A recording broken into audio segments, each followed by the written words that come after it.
Дейін ассалаумағалейкум біртұтас қазақ елім. Бес саусақ бірдей емес. Иә, бес саусақ бірдей емес та. Иә, оны бәріңіз білесіздер. Иә, түсінем.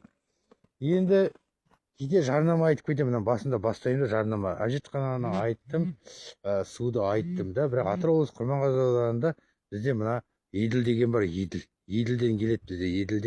Еділден Ақтуба деген су бар.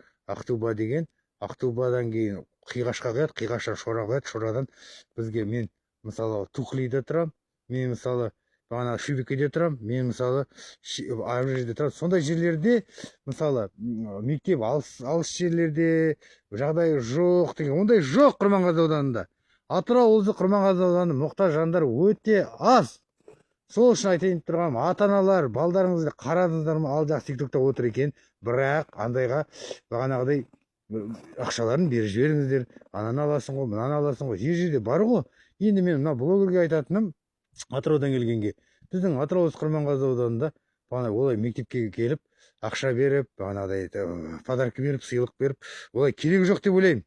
Көре алмай жатқан ештемем жоқ ағайындар.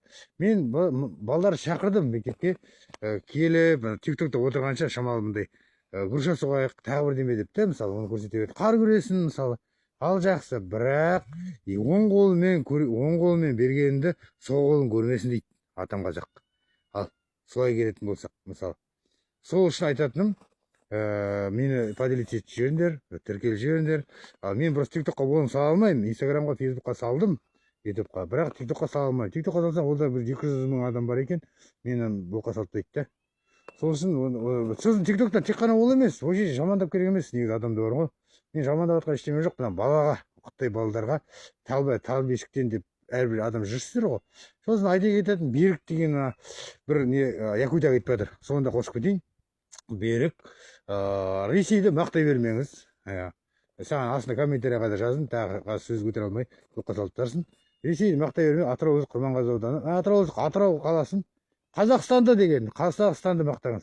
Қазақстанға түк те жете алмайды, тек қана Еділден су ішіп отқанымыз болмаса, түк те Қазақстанды бағанағыдай алауыздық жоқ. Басқа елге, басқа ел жақсы, басқа ел керім, бірақ айта кететін ағайындар, біздің Атырау облысы Құрманғазы ауданында ондай жоқ. Ой, рахмет бауырым.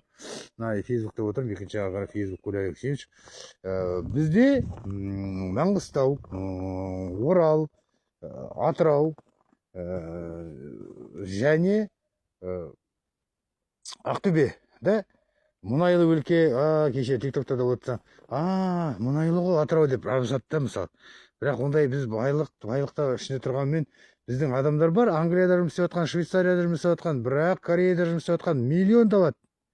Ал ойлап қараңыз, ал миллион табады мұнайлы өлкеде тұрып алып. Ал ояқтың азаматтары 2 миллион, 3 миллион емес, көп табады ояқта. Ояқтың простой қарапайым жұмысшылары. Ал енді есептей беріңіздер, Атырау қаласының әкімі, депутаттар, Қазақстан Республикасының президенті, ал сонымен салыстырып отыр. Мына балалық шақ қалай қазір оқымай жатсыңдар ғой. Мына жігіт Атыраудан келіп подарка беріп жатыр, сыйлық беріп жатыр деп, үзілістен кейін шығып кетіп, соның тамағын жеп, соның шоколадын жеп отырсыздар ғой, мысалы. Күшті хакем ғой деп. Бірақ оң қолын берген сол қолын көрмесін дейді. Айтпай істеңіз, ондай істеріңізді, сауапты істеріңізді. Екінші, біздің Құрманғазы ауданына жақсы бағанағыдай өте нашар семьялар бар. Рембазда, соған келіңіз. Рембазда жағдайлар өте нашар. Жалғызбасты апа, жалғызбасты қарт, кезінде күркіреген, кезінде авторынок ұстаған ағамыз бар. Соған барып көмектесіңіз. Соның көмітіне бір күшті телевизор алып беріңіз. Вот сондай іс жасаңыз, оған да бар ғой деп айтқым келеді. Ал мен оның қолыма келмейді, мен көбісі қар күреу. Ал жұмысқа істегім келеді, бағана айтқанымдай, Франциядағыдай. Бірақ ол тұрмайды, түкке де тұрмайды. 2 миллион, 3 миллион болса барар едім Германияға, Якутияға барғым келіп тұр. Кеше Берікке де айттым ғой, нөмірін алып берші. Бірақ хабарласқан жоқ, WhatsAppқа шыққан жоқ. Бірақ менсінбейді, көбі менсінбейді мені, бар ғой. Жақсы, Аллаға жар, Алла жолдарыңды ашсын. Мына блогер жігітке де, Берікке де аман-есен кел. Бірақ Ресейді мақтамаш, проводниктерді мақтамаш.